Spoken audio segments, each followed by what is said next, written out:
Just by scanning the assembly here, I can see that many of you will remember this event on television, and others of you have probably seen examples of it on YouTube or something. And that is Archbishop Fulton J. Sheen's program, Life is Worth Living. Do you remember that show? And he would begin that show standing in front of a chalkboard. And on the chalkboard, he would write JMJ with a cross. And the JMJ, of course, stands for Jesus, Mary, and Joseph. And the idea was that as he was beginning his talk, he was seeking out their intercession and their help and their inspiration as he gave his talk. So it's a real important thing to do, particularly, and I think that caught on with Catholic school students and also CCD students, that they would, at the beginning of their paper, test paper, or whatever, they write JMJ. More of kind of a last-ditch effort to get a good grade, you know. But nonetheless, they were seeking the intercession of the Holy Family. And that's an important thing to do, because it's a real practical reminder that the Holy Family is real. Jesus, Mary, and Joseph are not abstract characters in a dusty book on the coffee table. They are real. They exist, and they are there to help us. And it's also a reminder for us to note that our faith, our religion, is not just an abstract theory or concept. Our faith is real. Our faith is based upon a person, Jesus Christ, that has real meaning and practicality for our lives.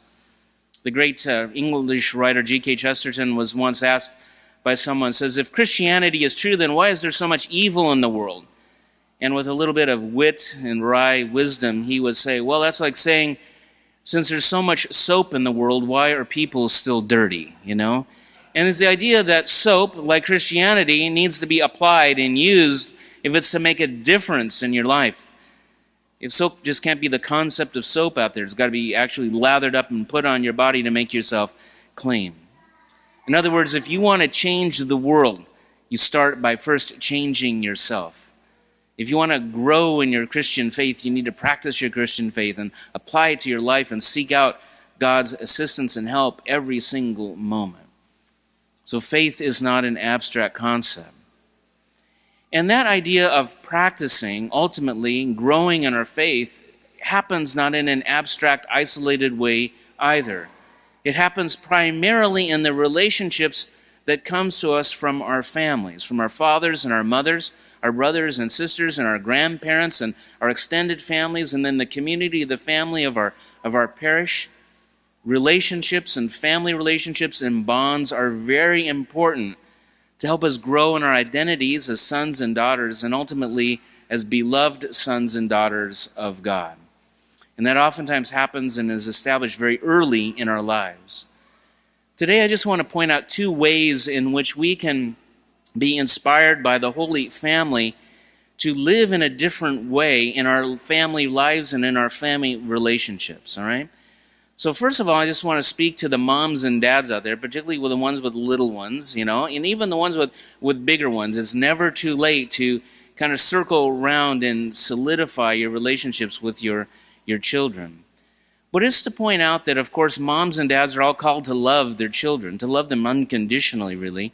But moms and dads love children in particularly unique ways and complementary ways, and not the same ways.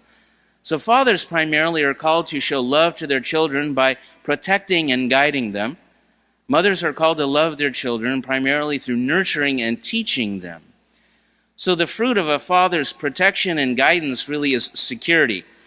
It gives children a certain sense of security so that they can be formed and shaped, and they can kind of have the freedom just to kind of let go a little bit, because they know that they will be protected from harm and from outside influences and things. And the father provides that in a family in a real powerful way. And a mother's love and nurturing and teaching, well, that provides an opportunity for children to grow in maturity, to mature, to be formed as good sons and daughters. And oftentimes, the lack of security and the lack of maturity shown by a mom and dad is when kind of the rubber meets the road in these things. We kind of see the consequences of it in our lives, you know? And we see it when it's broken down. It's very clear. In fact, we can even see it in our gospel today. Because in our gospel today, what happens? Jesus is lost. Jesus is lost for about 4 days. And then when they finally find him in the temple, Mary says, Your father and I have been looking for you with great anxiety. What is their great anxiety? The great anxiety is that they're failures as parents. Joseph failed to provide security for his son. He's lost. He's gone. The Son of God, who Gabriel said, you are to name Jesus. You're to protect him. You're to guide him. You're to lift him up to be the Christ. And what does he do? He loses him. Not just for a little while. For the better part of a week, he's gone. He's filled with fear and anxiety. And Mary, what is she anxious about? She's anxious because, well, she has failed to pass on the virtues of prudence and wisdom and understanding to her son. She didn't teach him these basic things that you just don't go off on your own and do some foolish thing in the temple by yourself without telling us. So she feels like a little bit of a failure as a mom there. And notice what she says to Jesus. Son, why have you done this to us? They're hurt. They're hurt mainly, not just by what Jesus did, but their kind of failure as parents there in that situation. And I know that all moms and dads can kind of relate to that as well. When they see their sons and daughters do things that are pretty immature and imprudent, and then sometimes when fathers fail to provide that security for the family that is so needed. So how do you turn that out? How do you live in those complementary ways as moms and dads, as aunts and uncles, and as grandparents as well?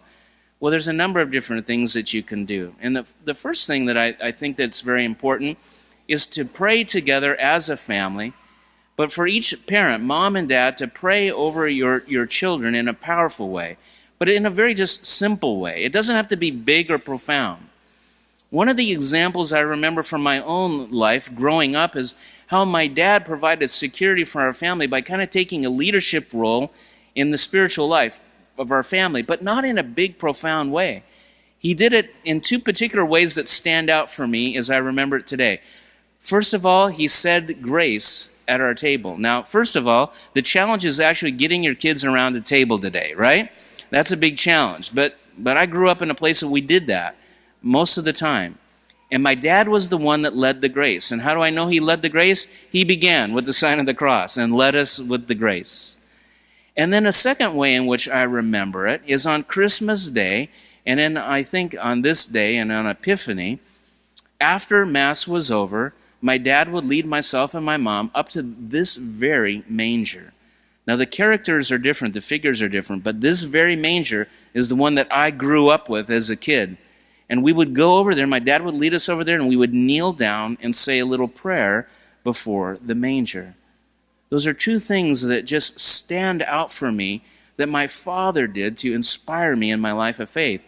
Not big things, not necessarily profound things, but they were meaningful things.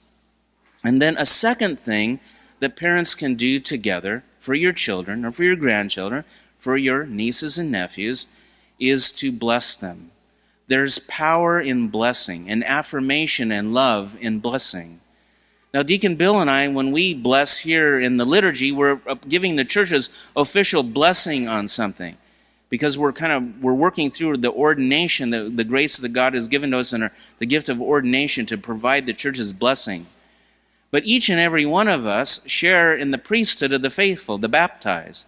And as a result, we have in our own unique ways, but particularly in our family relationships, the power to bless because we are baptized disciples of Christ.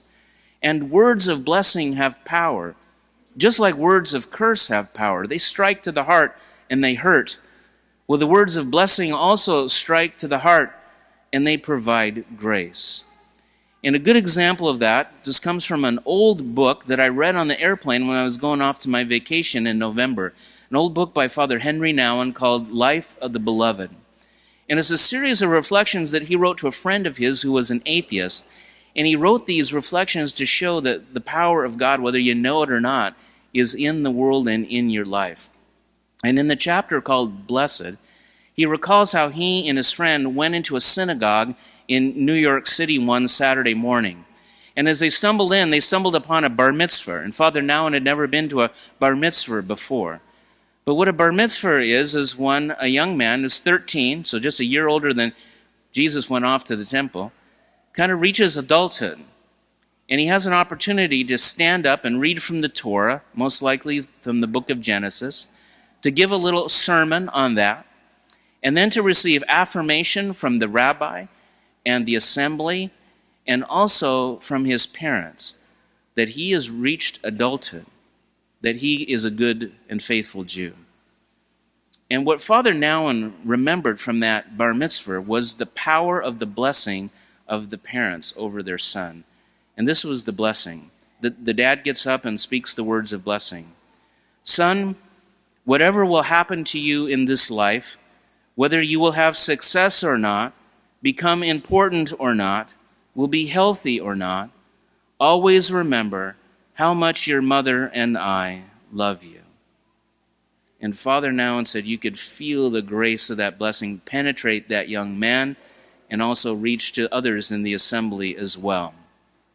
Father Nowen writes, I am increasingly aware of how much we fearful, anxious, insecure human beings are in need of blessing. Children need to be blessed by their parents and parents by their children.